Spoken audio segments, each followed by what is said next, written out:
You first know what is play and what is involved.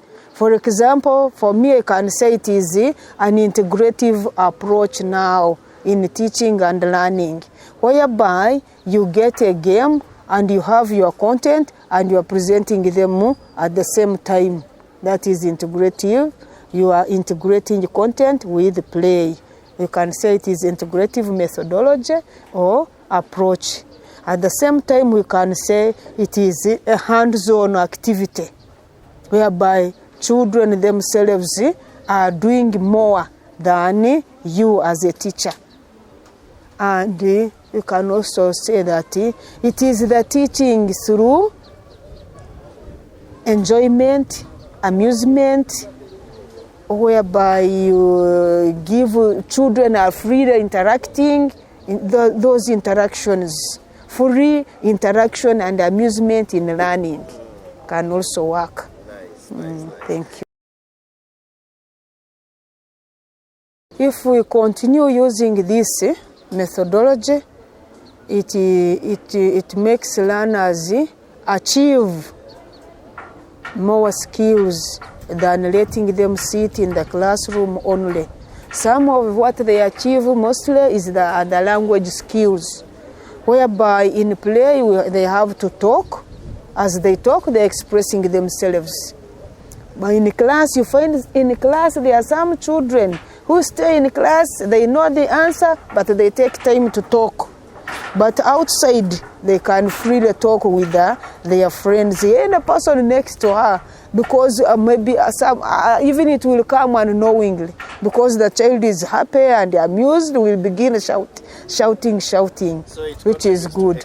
To self-expression, confidence. Again, it brings in the social skills, where they have to interact with others. Sometimes in class, like in lower, you find children want to sit where their friend is. But when they are mixing freely in a game, they will find other friends. They make other new friends. And at the same time, they have to cooperate. There are some games which have rules, where they have to agree, let us do this so that we can reach here. So that one cooperation is also gained. And cooperation is very important in our communities, even at home, even in families. When we start it early with our learners, that means we shall have those people when they grow up, they will be useful in the society, as they will be able to work together with the community. And many others, like when we have the self-esteem, they should know that if I can do this, maybe I will try to work with so and so that I can reach somewhere. They are able to tell, today I have failed this, tomorrow I should maybe come out and do practice. They can even do the play, they can even help us to bring back those the children who have dropped out, because it can even be taken in the community, because children play everywhere. When they play at school, they take the game in the community, then others will gain interest to come to school. And to the side of the teacher, that play will ease the teacher's work. And teachers mostly, they feel like they're giving a lot of notes, but when you get your content and you put it in a game, then after you ask the learners, our topic is this, you introduce the topic, what are the subtopic is this, then you ask them to tell you what they have seen in the game. You find that they are able even to express themselves, and as they do so, they will never forget something which has been practical other than staying with the theory in class. Thank you, sir. Okay, if I'm to describe learning through play, first of all, it means you have to use plays or games when you are during the teaching learning process. For instance, if you are teaching about counting numbers, you have to bring in a play that coordinates, that has an idea with with counting numbers. Of course, you cannot bring vocabulary when you are teaching numbers.